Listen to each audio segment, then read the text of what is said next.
Gubernur Aceh Irwandi Yusuf mengajak para pelaku wisata dari seluruh Indonesia untuk mengeksplor keseluruhan lokasi wisata di Aceh.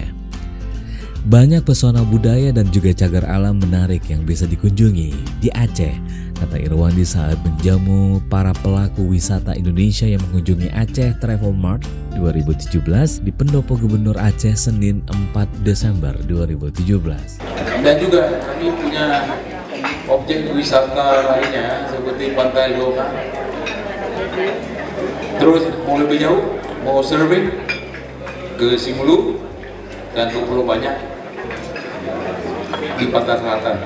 Setidaknya kita punya 803 objek wisata dan 774 cagar budaya yang tersebar di seluruh Aceh dengan berbagai keunikan dan keindahannya masing-masing.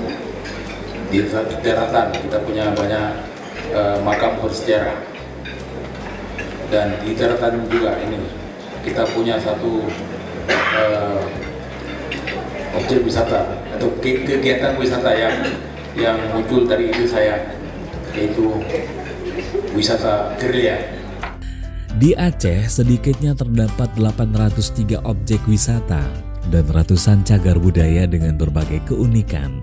Salah satunya adalah Sabang. Irwandi meminta agar para pengelola wisata bisa mencantumkan Aceh sebagai salah satu daerah wisata unggulan yang layak dikunjungi.